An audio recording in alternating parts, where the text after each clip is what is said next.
Hello everyone, welcome to एडवे study. आज है 8 जुलाई। 8 जुलाई के करंट अफेयर देखेंगे। तो करंट अफेयर मैं एमसीक्यूज़ के फॉर्म में लाता हूँ और जो टफ टॉपिक है उस पर मैं प्रॉपर कवर करूँगा, चाहे वो द हिंदू के न्यूज़पेपर से लिया गया हो, इंडियन एक्सप्रेस से लिया गया हो या अदर सोर्स से। सभी सोर्स से मैं इकट्ठे करके यहाँ पे जो अच्छी चीज़ें हैं उसको लाता हूँ। तो अभी इसको हम देखेंगे। इसके अलावा अगर आप एमसीक्यू फॉर्म में करंट अफेयर पढ़ना चाहते हैं तो ठीक है, कमेंट कीजिए कि सही है, ऐसे ही पढ़ाइए। और अगर आप चाहते हैं कि टॉपिक वाइज पढ़ाया जाए, एमसीक्यू उस फॉर्म में ना लाया जाए, तो उस पर भी आप कमेंट कर सकते हैं। वैसे मेरे हिसाब से एमसीक्यू के फॉर्म में पढ़ते हैं तो आपको ये भी पता चलता है कि क्वेश्चन किस प्रकार के आ रहे हैं। नहीं तो आप सीधे लाइन पढ़ते हैं, उसके बाद क्वेश्चन का आपका पता नहीं होता। इससे थोड़ा सा फ़ायदा हो जाता है। आज का या आगे का जो भी आने वाला सेशन है हमारा, उसमें मैं वर्ल्ड मैप और इंडियन मैप से भी कुछ क्वेश्चंस लाऊंगा। डेली 2 क्वेश्चंस यहाँ से भी होंगे। इसके अलावा मैं अपने बारे में बताऊं तो माई सेल्फ अतुल एंड मेरा 5 साल प्लस का एक्सपीरियंस अभी हो चुका है UPSC and SSC and state PCS को पढ़ाते हुए। ये है। चलिए स्टार्ट करते हैं आज का डिस्कशन। लेकिन उससे पहले एक चीज़ बोलूँगा, जो भी टॉपिक मैं पढ़ा रहा हूँ जो भी, तो उस पर कमेंट जरूर कीजिए कि कैसा लग रहा है आपको, क्योंकि मुझे कैसे पता चलेगा। और सपोर्ट कीजिए। और अगर आपको कोई भी पेपर इंग्लिश में पढ़ने में प्रॉब्लम होती है तो मैं उसे हिंदी में भी ला सकता हूँ। अगर आप लोग कहेंगे, कमेंट बॉक्स में कहेंगे, तो मैं ज़रूर लाऊंगा। मेरे फेसबुक पेज पे फेसबुक लिंक नीचे दिया हुआ है, स्क्रॉल कर रहा होगा, उस पर जा करके आप लोग जुड़ सकते हैं। वहाँ पे मैं आपको पूरा पेपर हिंदी में कन्वर्ट करके दे दूंगा, उसे आप आराम से पढ़ें। और क्या टॉपिक किस प्रकार से पढ़ना है, जरूर आप लोग कमेंट करेंगे तो मैं ज़रूर उसे बना के दूंगा कि किसी भी एग्ज़ाम के हिसाब से कौन सा टॉपिक सही रहेगा, किस तरह से उसको पढ़ना है। तो अगर अगर आप लोग चाहते हैं तो प्लीज़ कमेंट कीजिए और इसके अलावा चैनल को लाइक ज़रूर कीजिएगा। ओके, फर्स्ट क्वेश्चन करते हैं। पहले अपन क्वेश्चंस देखेंगे, प्रश्न देखेंगे, इसके बाद इसके बारे में भी जानेंगे। तो पहला क्वेश्चन है, वैज्ञानिकों द्वारा विशाल वाटर लिली की एक नई प्रजाति की खोज की गई है। यह विशाल पौधा यूके स्थित केव रॉयल वेटनरी गार्डन के अभिलेखागार में था। तो क्या ये वाला ऑप्शन सही है या नहीं? दूसरा है, यह दुनिया की सबसे बड़ी वाटर लिली के रूप में स्थापित है। इसके पत्ते 3 मीटर से भी अधिक चौड़े हैं। ठीक है, ये है क्वेश्चन। तो इसका पहला वाला अगर हम देखें, इसमें जो जो नॉलेज है, जानने लायक है, उसको भी जरूर ध्यान रखना। ठीक है, क्वेश्चन बस पढ़ के नहीं छोड़ना है। वैज्ञानिकों द्वारा विशाल वाटर लिली, लिली का पौधा वैसे ही बड़ा होता है, उसका बड़ा बड़ा सा वो कमल जैसा होता है, इस तरह से फैला होता है। अभी उसको मैं दिखाता हूँ। तो ये है, ये एक नई प्रजाति खोजी गई है। ये कहाँ है? विशाल। अच्छा, ये सही है? सबसे पहले तो ये बता दें, सही है, इसलिए मैं इसको पढ़ रहा हूँ पूरा। ये पौधा यूके में, ठीक है, यूके के रॉयल बॉटनिकल गार्डन में के अभिलेखागार में था। ठीक है, तो ये दो तीन चीज़ें ध्यान रखनी है। दूसरा, इसके पत्ते 3 मीटर से भी चौड़े होते हैं। और ये वाला जो है, ये तीसरा है। इसके पहले 2 प्रजातियां खोजी गई थी, ये +1 है, मतलब तीसरा है। ये दुनिया की सबसे बड़ी लिली है जो अब तक खोजी गई है। ठीक है, अगर इतना बड़ा है तो और बड़ा भी हो सकता है। ये है, तो ये दोनों ही ऑप्शंस बिल्कुल सही हैं। तो इसका आंसर हो जाएगा सेकेंड वाला, दोनों सही। ठीक है, इसके अलावा इसको देख लेते हैं। ये है, ये वाला है, इतना ये बड़े बड़े होते हैं इस प्रकार से। थोड़ा सा इसकी एडिशनल जानकारी ले लेते हैं कि ये कहाँ मिला है, वो सब आप देख चुके हैं, यूके में मिला। इसका नाम देख लेते हैं। इसका जो वैज्ञानिक नाम है, ये है विक्टोरिया बोलिवियाना। विक्टोरिया बोलिवियाना इसका ये नाम है।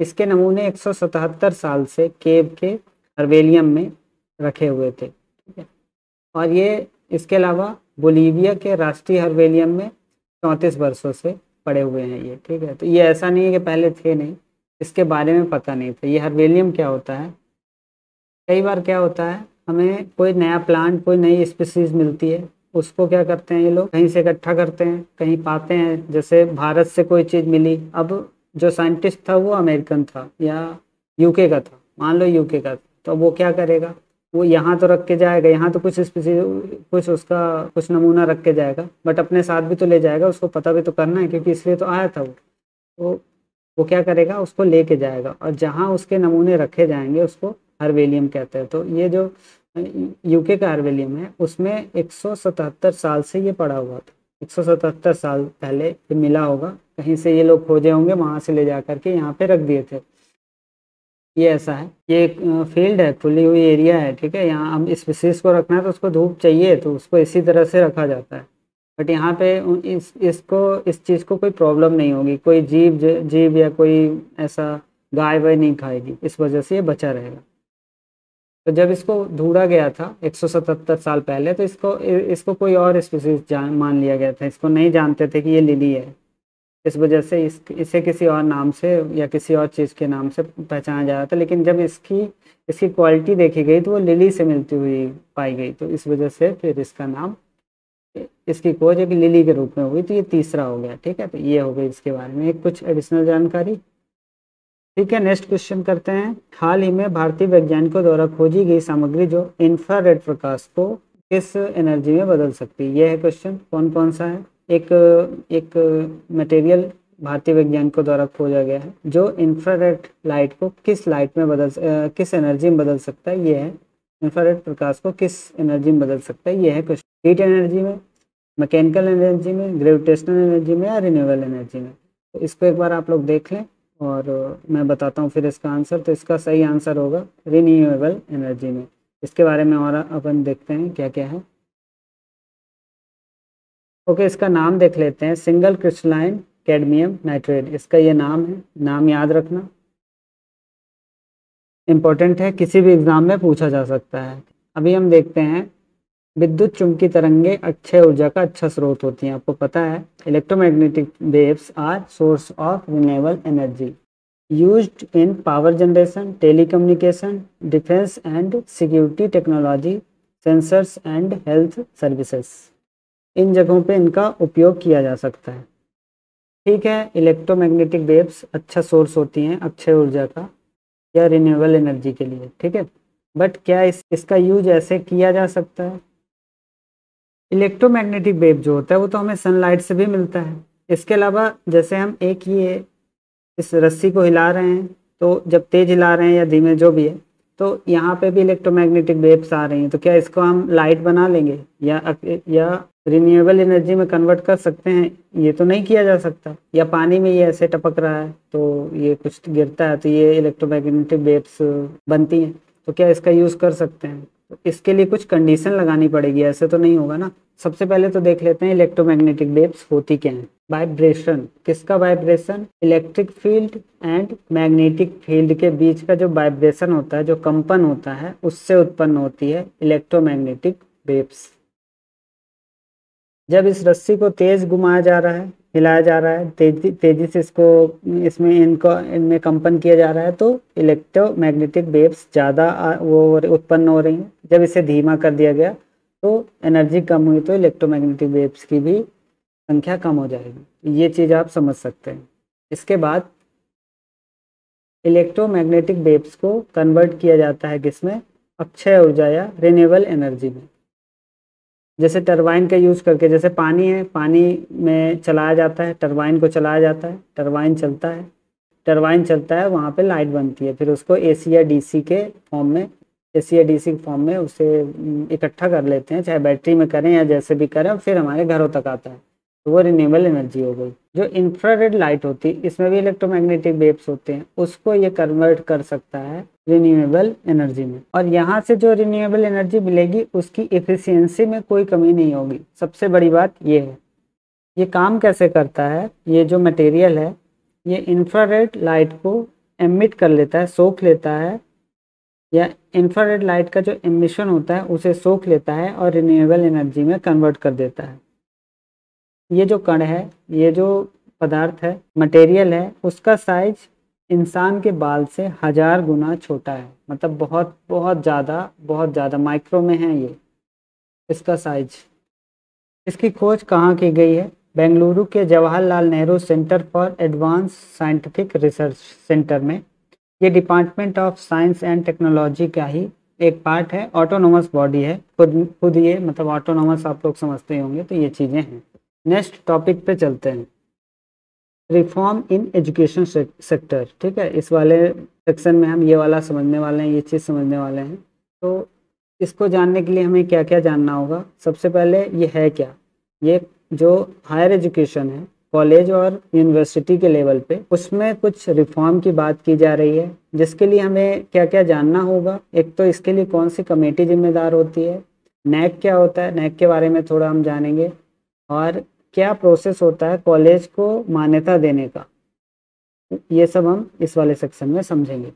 और क्या क्या प्रॉब्लम्स हैं इंडिया में एजुकेशन सिस्टम में, हायर एजुकेशन सिस्टम में, इससे भी ठीक से समझने का प्रयास करते हैं। एक स्पेशल कमेटी बनाई गई है, पार्लियामेंट्री स्टैंडिंग कमेटी, ठीक है। इसने कुछ काम किया है, भारत के उच्च शिक्षा संस्थानों में education standard accreditation process, research examination reform and academic environment की समीक्षा की इस वाली कमेटी ने। यहाँ पे बाकी सब ठीक है, ये जान लेते हैं एक्रेडिटेशन क्या होता है। मान्यता प्रक्रिया, मान्यता प्रक्रिया किस चीज़ की, कॉलेज को क्या मान्यता देना है कैसा, तो ये वाली जो कमेटी है इसने ये चीज़ देखा है कि मान्यता प्रक्रिया कैसी है, रिसर्च कैसे चल रहे हैं कॉलेज में, एग्जामिनेशन किस प्रकार से हो रहे हैं, एग्जामिनेशन में रिफॉर्म की किस तरह से ज़रूरत है, एकेडमिक इन्वायरमेंट कैसा है, और इन सब चीज़ों को इन्होंने देखा है, ठीक है। और एजुकेशन का स्टैंडर्ड किस प्रकार का है, तो ये सब चीज़ों को इन्होंने देखा है। तो इस समिति को क्या बताया गया, इस समिति को केंद्रीय शिक्षा मंत्रालय के उच्च शिक्षा विभाग ने समिति को सूचित किया कि मात्र 30% विश्वविद्यालय तथा 20% कॉलेज ऐसे हैं जो एक्रेडिटेशन सिस्टम को फॉलो करते हैं, उसमें खरे उतरते हैं। सिर्फ और सिर्फ 30% यूनिवर्सिटी और 20% कॉलेज ही ऐसे हैं। इसके अलावा जो है 70% यूनिवर्सिटी फर्जी हैं, ये मान लो, और 20% मतलब 80% कॉलेज फर्जी हैं इस रिपोर्ट के अनुसार। इस समय भारत में इनका जो है 50,000 कॉलेज हैं भारत में, जिसमें से सिर्फ और सिर्फ 9,000 से भी कम कॉलेज ऐसे हैं जो इस सिस्टम को फॉलो कर पा रहे हैं, इस सिस्टम की जो प्रॉपर गाइडलाइन है उसको फॉलो कर पा रहे हैं, मीट कर पा रहे हैं इसे। तो इसकी वजहें क्या क्या हैं। कई डीम्स विश्वविद्यालय ने तेजी से पैसा कमाने के लिए ओपन डिस्टेंस एजुकेशन कोर्स शुरू किए हैं, जिससे reduce the quality of research work, शोध कार्य की गुणवत्ता में कमी आई है। नकल एक बहुत बड़ा कारण है, कॉलेज और स्कूलों में इतना ज़्यादा नकल होता है। और ये जो ओपन डिस्टेंस लर्निंग कोर्सेस हैं, इसके माध्यम से ये लोग पैसे अच्छे कमा रहे हैं यूनिवर्सिटी वाले और कॉलेज वाले, लेकिन बच्चे वहाँ नहीं आ रहे हैं। कई बच्चे तो ऐसे, जैसे भोज का अगर मैं नाम लूँ, भोज में एडमिशन कर सकते हैं आप, और आपको ज़रूरत भी नहीं पड़ेगी आने की, आप सिर्फ पेपर देने हैं। तो इस तरह का चल रहा है। इसमें बच्चा सीख क्या रहा है, उसका रिसर्च तो जीरो रहा। वैसे ही भारत में रिसर्च का हालत बहुत अच्छा है नहीं, तो रिसर्च तो जीरो हो गया। तो इस वजह से एजुकेशन की क्वालिटी इतनी ज़्यादा घट गई है। इस चीज़ को सही करने के लिए, सुधारने के लिए ये वाली कमेटी बनाई गई है। एक्रेडिटेशन सिस्टम को समझते हैं, ये क्या होता है। तो यह डिसाइड करता है कि किसी भी कॉलेज या यूनिवर्सिटी के लिए न्यूनतम बेंचमार्क क्या होने चाहिए। दूसरी चीज, it is a formal independent verification process that determined, निर्धारित करेगा कि कोई प्रोग्राम और institution meet established quality standard in the term of testing, inspection और सर्टिफिकेशन। सरल शब्दों में बताएं तो इनकी जो गाइडलाइन है उसको प्रॉपर फॉलो करता है या नहीं कोई भी इंस्टीट्यूट या प्रोग्राम, बस ये है इसका सरल शब्दों में मीनिंग, ठीक है। कॉलेज और यूनिवर्सिटी आपने सुना होगा, किसी कॉलेज में, जिस कॉलेज में भी आप होंगे, हो सकता है A++ हो, A+ हो, A हो, ठीक है, इस प्रकार से हो। तो ये ग्रेडिंग B हो, C हो और D हो गया, तो मतलब ये इनका जो भी क्राइटेरिया है उसको फॉलो नहीं करता, मतलब इसको मान्यता नहीं मिली है। तो D का मतलब ये है। खैर, A सबसे अच्छा होता है, A++ सबसे अच्छा होता है, इसके बाद सब कम होंगे इससे। तो क्या है, national assignment and accreditation council, NAAC का नाम आप सबने सुना होगा। ये यूजीसी यूनिवर्सिटी ग्रांट कमीशन की एक ऑटोनोमस बॉडी है, इसी के अंडर में आता है।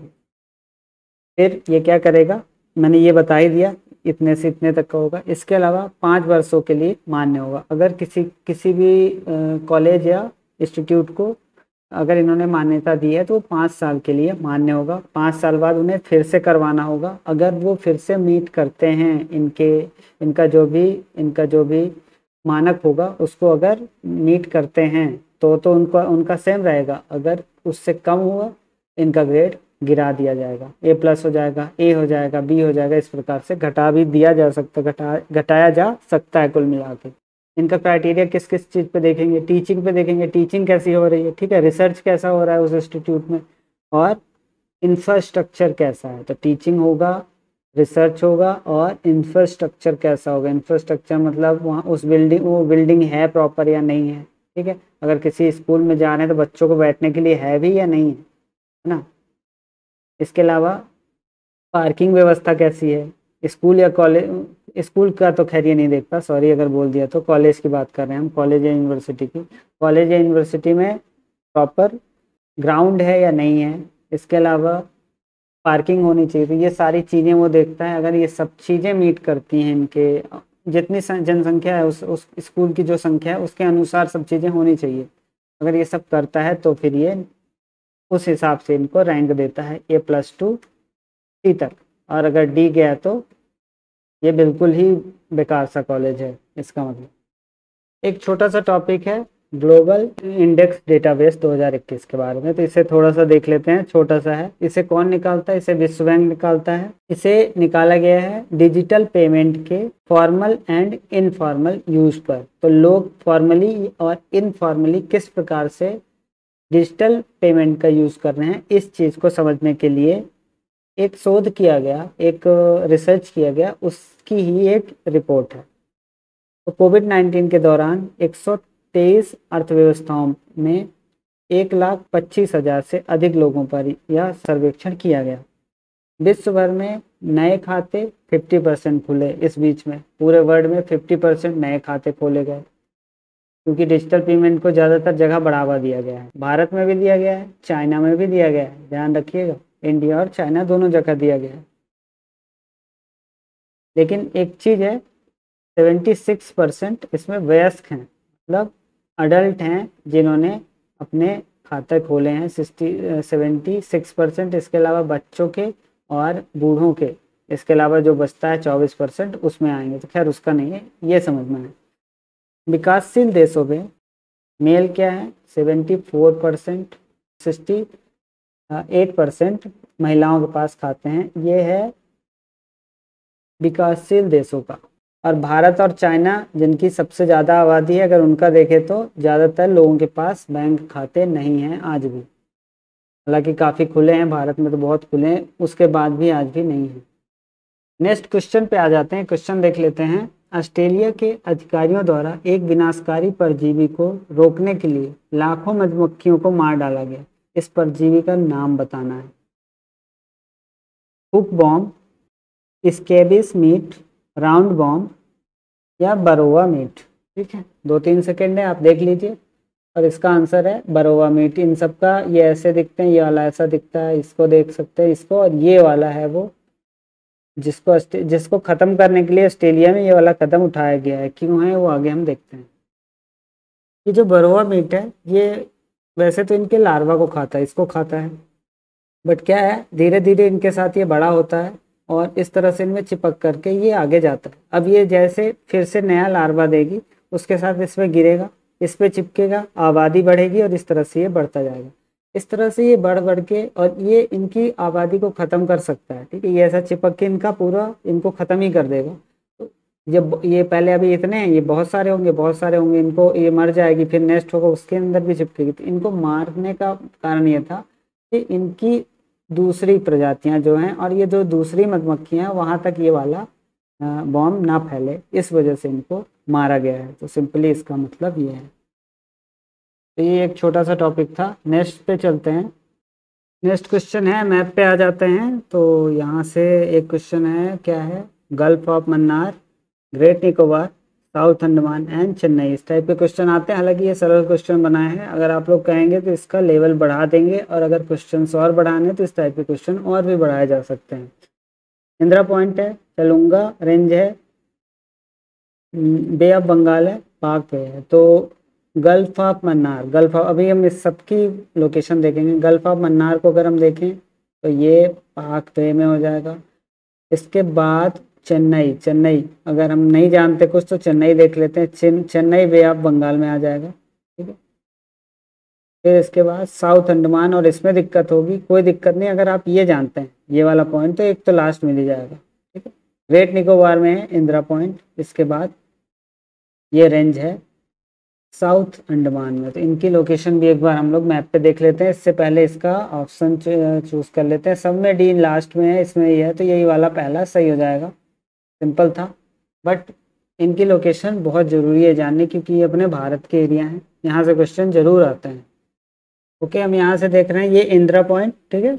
ये ग्रेट निकोबार है, ये वाला ग्रेट निकोबार है यहाँ पे। तो ये लास्ट पॉइंट होता है हमारे भारत का यहाँ से, ठीक है। अगर ये इसको मैं ऐसे ये करूँ, यहाँ कहीं छोटा सा कहीं आएगा किनारे में, अब तो दिख भी नहीं रहा, ये रहा, ठीक। ये ग्रेट निकोबार है और यहाँ पे है हमारा इंदिरा पॉइंट, ठीक है। ये वाला लास्ट वाला एरिया कहलाता है, तो ये हमें जानना चाहिए। इसके बाद वो जो पहाड़ था लुंगा रेंज, वो यहाँ साउथ अंडमान में आएगी, इस एरिया में आएगी, साउथ अंडमान में आएगा। इसके बाद एक दो चीज़ें और थी, उसको भी देख लेते हैं जल्दी से।